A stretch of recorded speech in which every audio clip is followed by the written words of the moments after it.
Film शुरू होती है और हम एक घर में एक औरत को बंधा हुआ देखते हैं जो जख्मी हालत में थी और उसका ये हाल उसके हस्बैंड ने किया जिससे वो अपनी जान की भीख मांग रही होती है कि प्लीज होश में आओ और मुझे मत मारो, छोड़ दो, क्योंकि उसका हस्बैंड उसे बस मारने ही वाला था। वहीं आसपास हम लाशों को भी देखते हैं जो उस आदमी की बेटियां थी जिन्हें भी किसी और ने नहीं बल्कि इस आदमी ने ही मारा था। तभी आदमी की वाइफ कहती है कि तुम्हें किसी ने अपने कंट्रोल में किया हुआ है, कोई तुम्हारे साथ खेल रहा है, तो प्लीज होश में आने की कोशिश करो। लेकिन वो उसकी कोई बात सुनने को तैयार ही नहीं था। तभी आदमी के सामने एक किताब आकर गिरी। उसकी वाइफ कहती है ये वही शैतानी खतरनाक किताब है जिसने तुम्हें अपने कंट्रोल में किया हुआ है, तो प्लीज इसे मत खोलना क्योंकि इसके अंदर इवल चीजें हैं, बहुत बुरी। पर आदमी जो सच में किसी के कंट्रोल में ही लग रहा था बिना सोचे समझे इस किताब को खोल देता है और ऐसा होते ही चार डेविल शैतान अचानक से वहाँ आकर आदमी को घेर लेती है और उसे उसकी वाइफ को मारने का कहते हैं। अब किताब में एक लड़की की ड्राइंग बनी हुई थी जिसकी गर्दन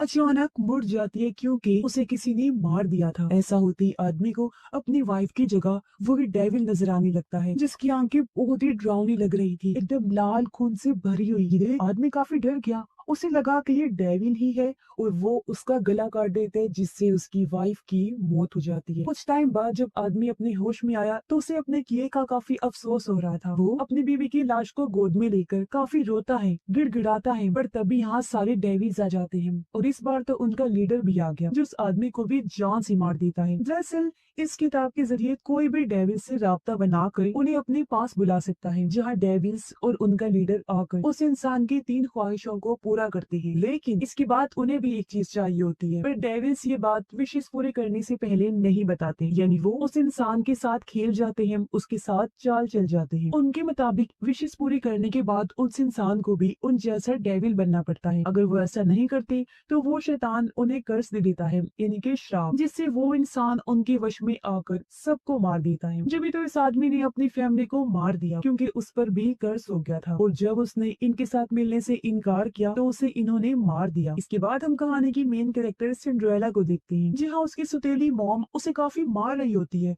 और उस बेचारी को एक कमरे में बंद कर दिया जाता है। उसकी माँ के गुजर जाने के बाद सिंड्रेला के साथ ये सब बर्ताव हो रहा था। उसकी जगह किसी मेड से कम नहीं थी, वो सारी नौकरानियों वाले काम किया करती थी जिस वजह से वो फूट फूट कर रोने लगती है। फिर वो अपनी डायरी में अपनी जिंदगी के बारे में लिखने लगती है। अब सिंड्रेला की 2 सुतेली बहनें भी थी जो भी उसके साथ वैसा ही सलूक किया करती थी, हर टाइम उसे परेशान करना और उसका मजाक बना के रखती थी। इनमें बड़ी बहन का नाम इंग्रिड था। शाम को सब लोग खाने के टेबल पर बैठे थे और सिंड्रेला सबको खाना दे रही होती है। अचानक उसे बाहर किसी के गिरने की आवाज आती है। वो जब चेक करने गई तो घर की मेड गिरी थी जिसके पैर में चोट आ गई थी। सिंड्रेला उसे उठाकर बाहर गार्डन में लेकर जाती है और उसका पैर ठीक करती है। ये दोनों फिर बातें करने लगे। वो मेड कहती है सिंड्रेला तुम इतनी अच्छी लड़की हो, ऐसी जिंदगी क्यों जी रही हो, तुम्हारे साथ ये कितना बुरा सलूक करती हैं, तुम्हें यहाँ से चले जाना चाहिए। लेकिन वो ये कहकर मना कर देती है कि मैं सिर्फ अपने डैड की वजह से यहाँ रुकी हुई हूँ, वो किसी काम से गए हुए हैं, वो जब आएंगे तो मैं उन्हें देखकर हमेशा हमेशा के लिए यहाँ से चली जाऊंगी। तभी यहाँ मेड का बेटा आया जो किसी बेकरी से ब्रेड चुरा कर लाया था जिसे ये तीनों मिलकर खाने लगते हैं। अगले दिन इनके घर एक शाही फैमिली आती है जिसमें एक प्रिंस अपने मॉम डैड राजा और रानी के साथ आया था क्योंकि वो सिंड्रेला की दोनों बहनों को शादी के लिए देखने आई। प्रिंस के मॉम डैड दोनों लड़कियों को अच्छे से देखते हैं किसी का चुनाव करने के लिए, लेकिन प्रिंस को इन चीजों में कोई दिलचस्पी नहीं थी, इसलिए वो बाथरूम जाने का बहाना बनाकर वहाँ से चला जाता है। घर के बाकी कमरों को देखता हुआ जब वो घूम रहा था तो उसे मिल जाती है सिंड्रेला। पहले ही नजर में वो उसे देखता ही रहा, यानी वो उसे अच्छी लगी थी और अब वो सिंड्रेला का हाथ पकड़कर उसे खींचकर बाहर गार्डन में लेकर आता है। पर खिड़की के जरिए उन दोनों को इंग्रिड ने देख लिया था। प्रिंस सिंड्रेला की खूबसूरती की काफी तारीफ करता है और कहता है कि मैं तुम्हारा दीवाना बन गया हूँ, कसम से पहली ही नजर में मुझे तुमसे प्यार हो गया है और मैं तुमसे ही शादी करूंगा। आगे वो बताता है कि हमारे महल में एक शाही डांस पार्टी होने वाली है जिसमें तुम भी जरूर आना, ठीक है ना, मैं तुम्हारा इंतजार करूंगा। इतना बोलकर उसने सिंड्रेला को गुड बाय बोला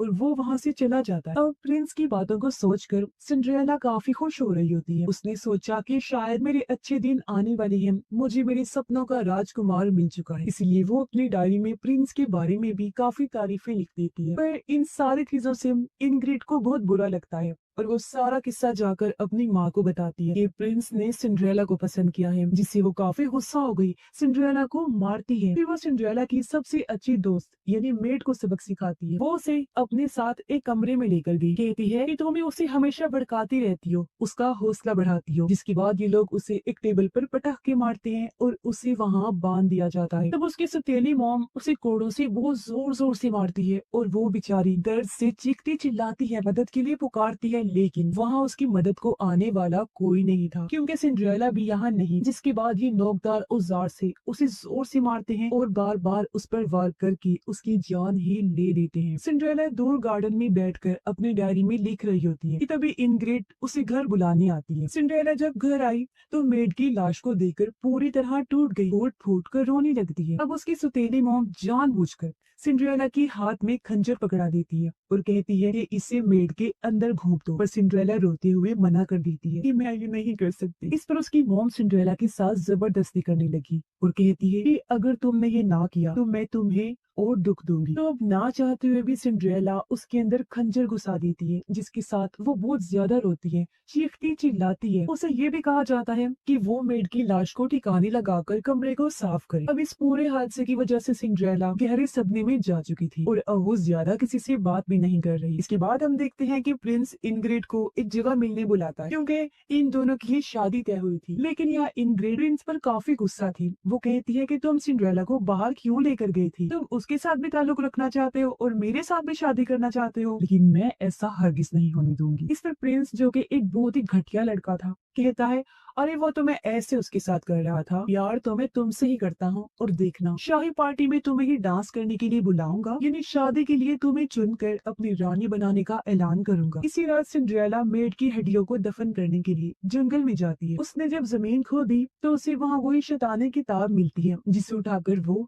अपने घर ले आती है। सब बैठकर जब खाना खा रही थी तो सिंड्रेला अपनी सौतेली मॉम से मेड के बेटे के बारे में पूछती है कि वो कहाँ है। इस पर वो झूठ बोल देती है कि वो तो अपने टाउन वापस लौट गया है, लेकिन कहीं ना कहीं सिंड्रेला को भी शक हो गया था कि ये कुछ छुपा रही है, और इस बात को टालकर वो सब खाना खाने लगे। पर तभी सिंड्रेला को डेविल और शैतानी किताब को लेकर अजीब डरावने ख्याल आने लगते हैं, और जब वो ऊपर नजरें करती है तो उसे अपने सामने अपने ही रूप में डेविल बैठा हुआ नजर आया, जिसे देख वो काफी डर जाती है, जोर जोर से चीखते हुए चिल्लाते हुए वहाँ से भाग गई। कुछ देर बाद उसके कमरे में दूसरी सौतेली बहन आई, जो उसे कांच के सैंडल देते हुए कहती है कि जब तुम डांस पार्टी में प्रिंस के पास जाओगे तो यही सैंडल पहन के जाना। ये मेरे सैंडल है वैसे तो, पर मुझे पूरे नहीं आ रहे, इसलिए मैं तुम्हें दे रही हूँ। ये कहकर उसकी बहन जाने लगी, पर जाते जाते वो सिंड्रेला की डायरी चुरा लेती है। रात को जब सिंड्रेला सो रही थी तो अचानक किसी आहट की वजह से उसकी आंख खुल गई। उसने जब देखा तो रूम के बाहर एक डरावना सा डेविल खड़ा हुआ था, जिसे देख वो एकदम घबरा गई। मगर वो डेविल कहता है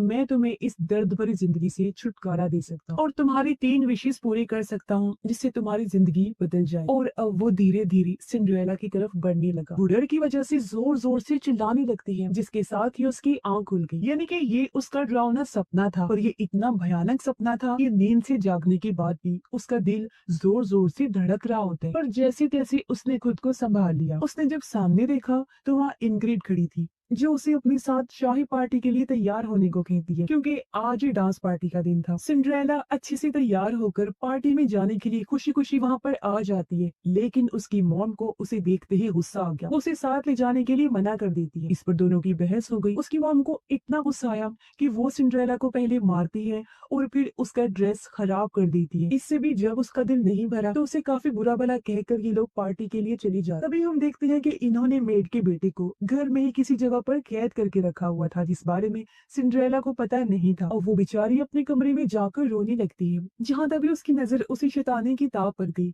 जिसे उठाकर वो पढ़ने लगती है। किताब के पहले सफ़े पर उसे एक लड़की नजर आई, जिसने कि उसकी मॉम जैसा ड्रेस पहना हुआ। फिर पेज पलटने पर वहाँ अपने आप ही कुछ लाइंस लिखी जाने लगी, जिन्हें सिंड्रेला पढ़ने लगती है। अचानक से सारी लाइट्स और मोमबत्तियां बुझ गई, जिसके साथ वहाँ अंधेरा छा जाता है। उसे अपने आसपास किसी के होने का एहसास हुआ, इसलिए वो चिल्लाने लगी कि कौन है वहाँ पर, जिसके साथ ही वही 4 डेविल्स उसके आसपास आकर खड़े हो जाते हैं। यहाँ डेविल लीडर भी आया था। वो सिंड्रेला को कहता है कि तुमने इस किताब के जरिए हमसे राब्ता करके बुलाया है तुम्हारी मदद करने के लिए, और अब हम क्योंकि आ गए हैं तो तुम्हारी कैसी भी 3 विशेष को हम पूरा करेंगे। अब हालांकि सिंड्रेला काफी डरी हुई तो थी, लेकिन यही सही मौका था डांस पार्टी में जाकर प्रिंस से मिलने का। इसलिए वो यहाँ अपनी पहली विश मांगती है कि मुझे उस शाही पार्टी में जाकर प्रिंस के साथ डांस करना है। वहाँ जाने के लिए मेरे पास कोई चीज नहीं है, जिसके लिए मुझे अच्छे से कपड़े चाहिए और कोई सवारी चाहिए, यानी कि कैरेज वगैरह। उसकी विश डेविल पूरी कर देते हैं। वो सबसे पहले उसे खूबसूरत सा ड्रेस पहना देते हैं और अच्छा सा मेकअप करके उसे ऐसा मेकओवर देते हैं कि वो पूरी बदल कर खूबसूरत बन जाती है। और अब वो सच में किसी राजकुमारी से कम नहीं लग रही थी, जिससे वो काफी खुश हो जाती है। उसकी पार्टी में जाने के लिए नीचे कैरेज भी आकर खड़ा हो गया था, और क्योंकि सिंड्रेला ने यहाँ 2 विशेष मांग ली थी और अब वो डेविल से कहती है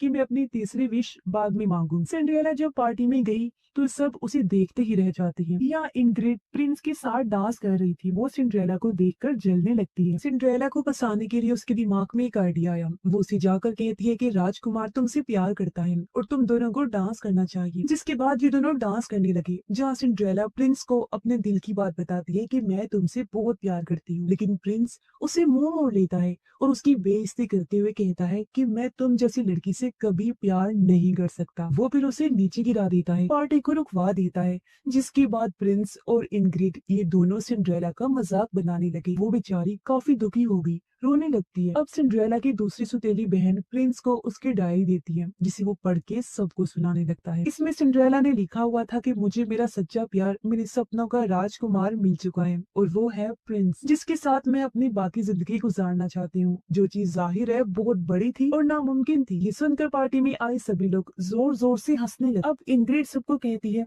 कि आप लोग इसे खिलौना समझे और इसके साथ जो करना चाहे वो कर सकती हैं। ये सुनकर सब लोग सिंड्रेला का मजाक बनाते हुए बारी बारी उसे पंच मारने लगती हैं, जिससे वो बेचारी बहुत रोने लगी। साथ ही उसे गुस्सा भी आ गया था, और अब बदला लेने के लिए वो अपनी तीसरी विश भी मांग लेती है, यानी सिर्फ बदला, इन सब की मौत। इस पर डेविल्स का हेड कहता है कि तुम्हें बदला तो मिल जाएगा, लेकिन आखिर में तुम भी हमारे जैसे डेविल बन जाओगी, और अगर तुम ऐसा नहीं करोगी तो हम तुम्हें कर्ज दे देंगे। अब सिंड्रेला, जो कि पहले ही अपनी जिंदगी से हार चुकी थी, वो उन्हें हाँ बोल देती है, जिसके साथ ही शुरू हो जाता है उसका बदला, यानी मौत का खेल। और सिंड्रेला की आंखें भी डेविल जैसी बन जाती हैं, और चेहरे पर उसके शैतानी मुस्कुराहट थी। उसका पूरा रूप ही बदल गया। ऐसा लग रहा था जैसे उसे किसी ने पूरी तरह अपने कंट्रोल में कर लिया हो, जो जाहिर है इन डेविल्स का ही काम था। यानी उसे श्राप मिल चुका था, जो बात पहले डेविल्स ने उसे नहीं बताई थी। जिसके बाद वो पार्टी हॉल में सभी दरवाजों को बंद कर देती है, फिर डेविल्स को यहाँ बुलाती है और उनके हाथों सब लोगों को मरवाने लगती है, जिससे पार्टी में हर तरफ अफरा तफरी मच जाती है। सिंड्रेला के अंदर भी बदले की आग जल रही थी, इसलिए वो भी यहाँ अपने ग्लास के जूतों से लोगों को मारने लगती है। वो जूते के हील को किसी की गर्दन में घुसा रही थी तो किसी के पेट में घोंप रही थी। डर की वजह से सब लोग यहाँ वहाँ भागने लगे, दरवाजों के पास भी जाते हैं, लेकिन दरवाजे नहीं खुलते। यह सिंड्रेला अब प्रिंस के सामने उसके मॉम डैड को मार डालती है। अब एक दरवाजा जैसे तैसे खुल गया,